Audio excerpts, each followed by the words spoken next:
Are you in a position where your home service business is struggling to find new customers? Maybe you're stressing out as a business owner, wondering if you're going to be able to pay for your team members throughout the rest of the year or maybe into the new year, and you have no plan in place and you're starting to freak out. Well, if that is you, this video is for you. Or if you've ever been in this position, this video is for you. I'm going to start by giving you a really good analogy, something that I reference anytime I'm apprehensive to pull the trigger when it comes to marketing or investing in something that's going to give me a future return, and that is dig your well before you're thirsty.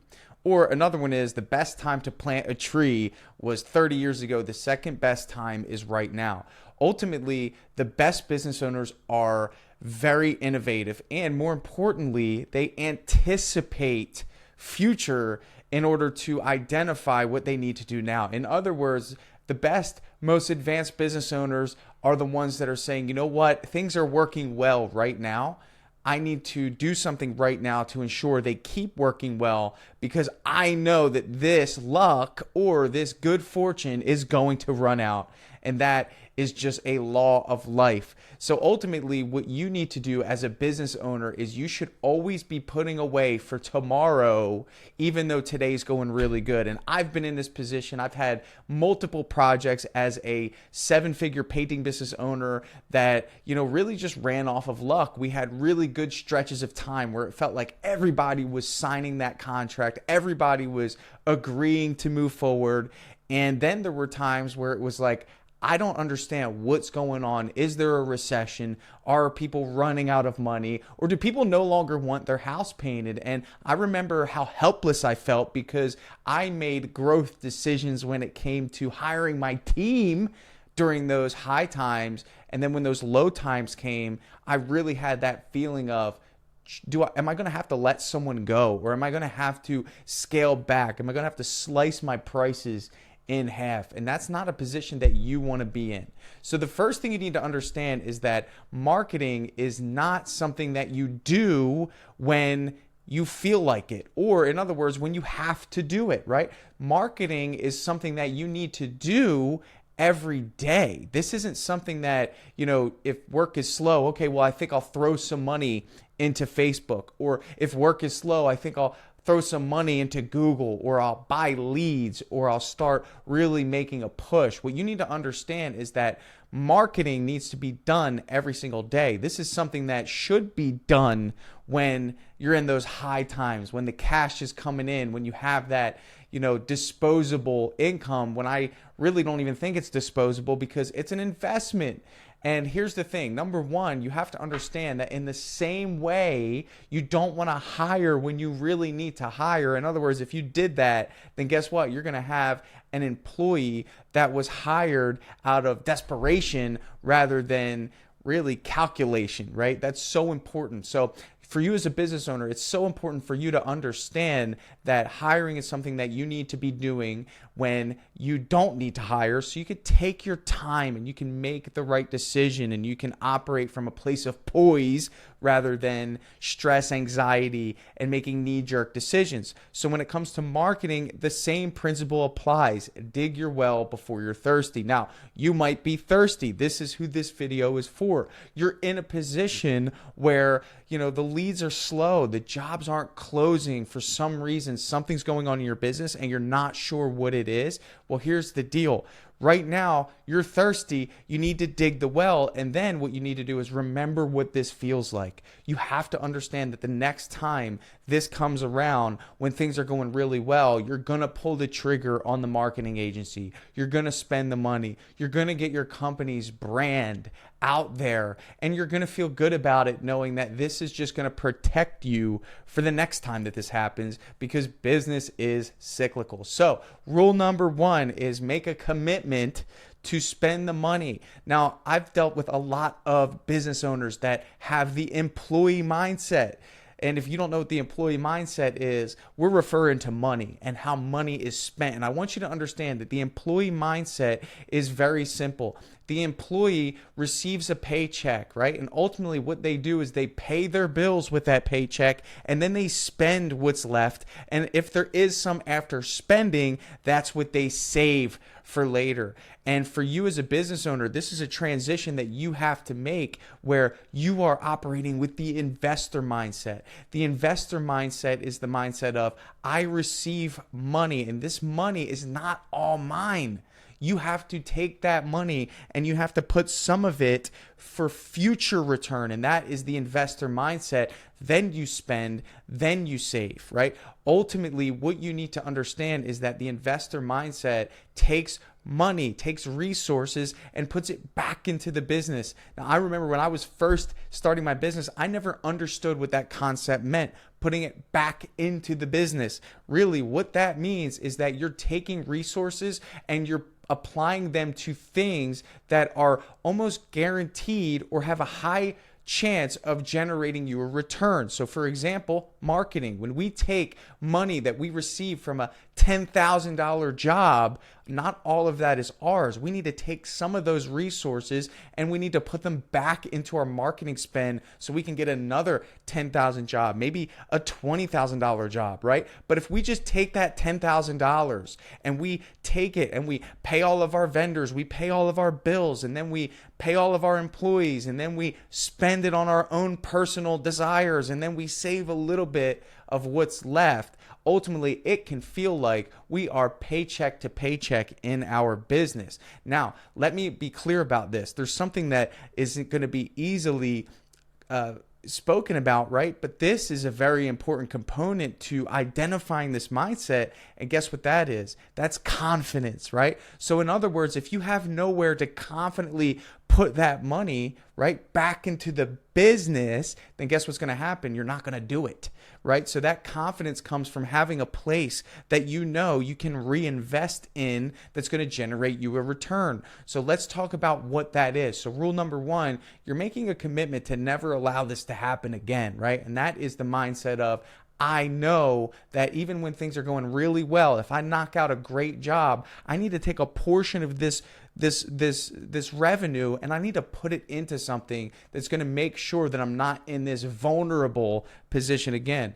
That position is only going to feel like you have power to change that outcome if you have the confidence in where that money's going. And that is a marketing agency. Here's the deal. You are really good at whatever it is, the trade that you do, right? And maybe you have a really good secondary skill set. That might be the selling aspect of the business. That might be the leadership component of your business. That might even be the administrative component of your business. And you might call yourself a great marketer, but here's the deal. Marketing, like many other things, changes at a rapid pace, especially with how things change with online reputation, with online avenues and resources. This is not something that you can just hop in and start doing at a high level. It's in your best interest to find someone to do this for you, okay? So the goal here would be for you to hire a marketing agency that's qualified to help you generate leads and put your business in front of the people that are qualified to buy. Now, this isn't something that you can just look up a YouTube video and do on your own. And guess what? It'll also be a huge waste of your time. This goes back to that employee mindset of save first. Gather all the resources and hold on to it, throw it into a bank account, and make sure that it never gets touched. That is going to only inhibit the growth of your business. You need to be an investor. You need to be a risk taker. Let me tell you something. Any investor in all of Wall Street is taking a risk. It doesn't matter what the projected result is. It's always risky. There's always a chance that the investor can lose money. But guess what? That's the trade-off, because guess what? When I invest into marketing, I know that I'm going to get a favorable return on those results. So the key here is for you as a business owner is for you to understand that when you invest into marketing, what you're doing is you're actually placing the liability on the results, not on you, on the marketing agency. And that is a good thing. You're actually delegating accountability to someone else to generate results that you as a business owner right now have the pressure to do, and you're using money to do that for you, okay? So your relationship with money has a lot to do with this scenario that you're in right now, and actually what that really boils down to is a misallocation of resources, and you as a business owner are the ultimate resource accountability individual in your business. That means that everything comes down to how well you manage and how well you allocate resources and how good you are at recruiting talent and how good you are at allocating resources to that talent to generate the result to ultimately grow your organization and your business, right? So really what it comes down to is how good of a marketing agency are you able to hire, and what you should be doing, and maybe I'll do another video on this, is how to vet a marketing agency, how to identify if they are a good fit. I'll tell you this, I'll give you one thing here. Do not sign any contract longer than 3 months. If a Facebook marketing agency cannot guarantee you results within 3 months, they're not a good fit for you. They should have a proven track record of results. They should have other individuals who operate in the same trade as you willing to give a testimonial. So make sure you ask for references. This is nothing to play around with, because ultimately what could happen is you get burned by a marketing agency and then you say, you know what, I'm never doing Facebook ads again. I lost my tail on that. And it wasn't the Facebook ads, it was the company that ran them or lack thereof. Very important for you. Okay, so now we have a couple strategies I want to recap. Number one, it's a mindset shift. Okay, you need to understand that the mindset shift is you'll never allow yourself to be in this position again, because you're going to dig your well before you're thirsty. That's number one. Number two, it's so important for you to have the confidence in reinvesting resources. So you have the investor mindset. We're no longer just taking money and spending what we have. We're paying our bills and saving it. We have to understand that not all of the money is ours, right? And when we have a marketing agency and we vetted one to the degree of which, we feel confident, even though it's still risky, okay, it's still risky. That means we can make an educated decision. That means we could take those resources confidently and give it to that marketing agency for them to grow those resources and give us consistent lead flow, okay? So now I want to pivot to the strategy that I want to give you right now.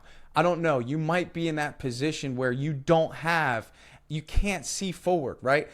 Tanner, all this sounds great. I don't have the resources right now. I spent it all. Tanner, this sounds great. Ultimately, I don't know what to do, okay? I have a team that's counting on me. I maybe have a few more days of work left. I'm in a position right now where I don't know what to do. Here's the thing. Guess what? I'm going to give you a few strategies, but ultimately, you have to have a belief, and that belief needs to convey to your customer that you're going to sit in front of, okay, that you are the best option, and you need to convey that you have the feeling of, I have a bunch of work. Because what happens is in this business as a salesperson is when you don't have the confidence that you have a bunch of work, when you go into someone's house and you're presenting a price, you start to get a little anxious. You start to push the needle a little too hard, and people can pick up on that. So the first thing is, I'm going to say, let's say we have someone that's qualified and we do receive the ability to give them a presentation in their home. What I don't want you to do is I don't want you to try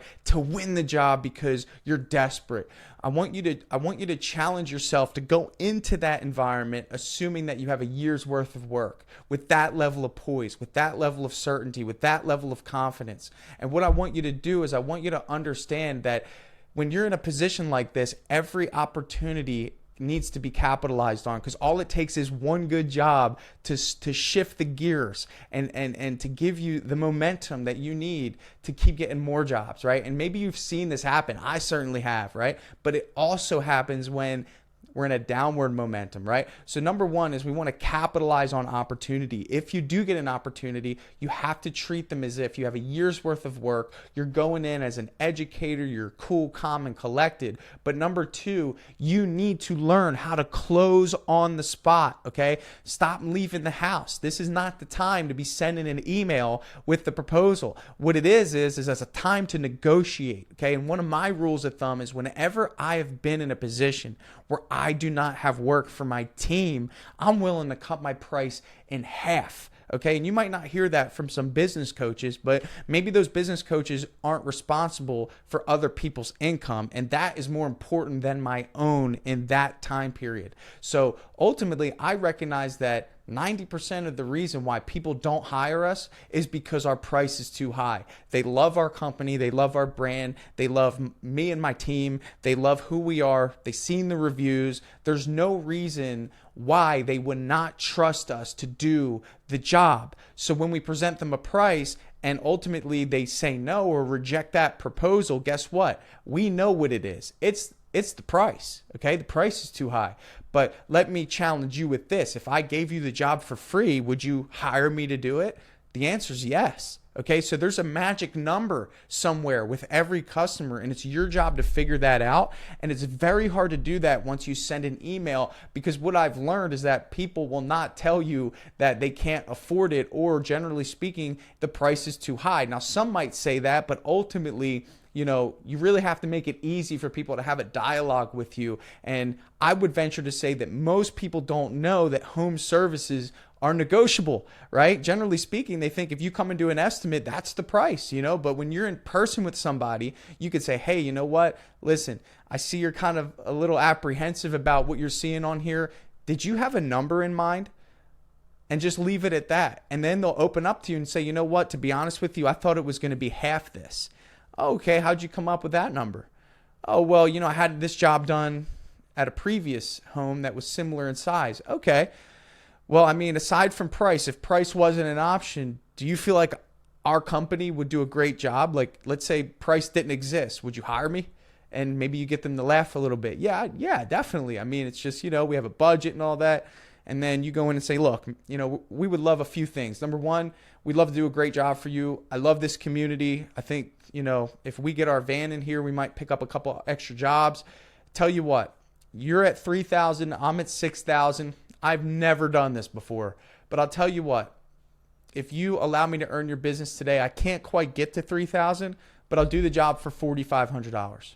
Okay, so in other words, you can't have high time pricing in a low time period. And you need to be willing to adjust that price. You need to be willing to be malleable when it comes to your offer, because the goal here always, as a leader, as a business owner, is to keep the team busy. Make sure that the team members who signed up, the first promise you have is to the people that signed up for 40 hours a week.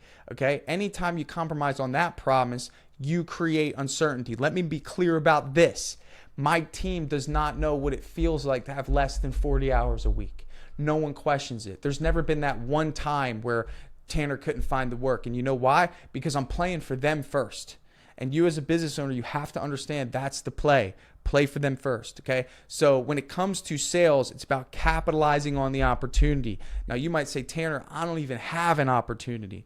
Well, I'm gonna challenge you to think about this for a second. First of all, if you own a restaurant or you own something that has the ability for a customer to return within 30 days and receive the same experience, you would understand that your best customers are repeat customers. In other words, restaurants are fighting to ensure that people come back, right? That's why they really want to give you a great experience, because they know if they do, you might come back again 5 or 6 times this year, and they don't have to work hard to generate new customers because they have an existing customer base that cannot be quantified. I think it'd be great if they could. I think if they could start quantifying that in some way, like maybe they could store the credit card data and then, see how much Tanner spends at their restaurant and identify lifetime value and all that stuff. But I would generally say that, people that have a great experience at a restaurant are highly likely to return. There's probably data on this somewhere. But the goal here is for you to understand that in business and home service, we can still capitalize on repeat customers, right? And I think sometimes it goes beyond sending out a blast email. I think it goes to the phone at that point. I think it goes to calling someone and saying, hey, listen, Joe, to be honest, our team's a little slow. I know we had so much fun working on your home. Do you have anything for us to paint? And just being honest and maybe making 10 or 15 of those calls. Or do you know someone that has anything that we can paint? I think sometimes there's this bravado that comes with being a business owner. But let me tell you something, especially with social media, especially with, being in groups about, everyone's showcasing their sales and everyone's, showing their metrics and maybe they're killing it. Dude, business is hard. 50, 60 years ago, being an entrepreneur was like looked on as like, you're scum, like you're doing what? Like, so now socially being an entrepreneur is this flashy thing, which is bad because the failures of entrepreneurship really never gets highlighted. But I'll tell you, I've been in deep depression about not finding work. I've been in deep depression about us not delivering promises. I've been in a deep depression about really missing deadlines and the stress of, not making time frames and all this. And I want you to understand that this is normal and it's okay to be vulnerable and have humility when it comes to your customers, because humility sells. Okay. Vulnerability sells. And whether you believe this or not, maybe you run into a customer that sees them in you when you make that approach, and they'll find something for you to paint. Let me tell you something right now. This room, honestly, like I've thought about painting. I don't want to paint it. Like, it's funny. I own a painting business. It's like the chef who comes home and like just puts in a pizza, But if I had a great experience with a painting business and they painted, let's say, the outside of this house, and he called me today and was like, "Hey, Tanner, listen, the guys are super slow. I could use a day's worth of work for them just to, keep busy. Do you guys have anything for us to paint?" Dude, I'd be like, "Yeah, come paint this room and like paint the playroom or paint whatever other room we got going on here. I could definitely use that. That would be awesome," right? So in other words, like generally speaking, you have a desirable product, and ultimately, like, you never know. So tap into those previous customers. It could be a gold mine for you. Stop thinking you need to send out a newsletter and like a snooze-letter and like, get on the phone. Don't, look, I'm the automation guy. Like, yeah, DripJobs is fantastic when it comes to automated communication. There's a place for that, but you'll never hear me say that the phone does not have value. And guess what? Let me be also clear about this. The owner's voice on the phone has value. Okay. So gave you some strategies. I've been there. Couple things before we go. First, if you want to do a free coaching session with me, I call them the Business Breakthrough. You can find over 300 of those on my podcast, Contractor Secrets. Number 2, join my school community. There's trainings, there's courses in there for you to be a part of a growing community. There's an amazing hiring course. There's some sales training, some business training to really help you take your business to the next level. I'll drop the link below. And of course, if you are looking for a powerful CRM to help manage your business, to give you the tools and strategies that you need to get your business to the next level, to put your administrative side of business on autopilot and give you something where you can run your business in your pocket, sign up for DripJobs. There's a 14-day trial for that. I would greatly appreciate your support by helping us grow the #1 CRM in the world for home service businesses. My name's Tanner. Thank you for watching. If you want, check out the Contractor Secrets podcast. Make sure you like and subscribe. We'll see you on the next video.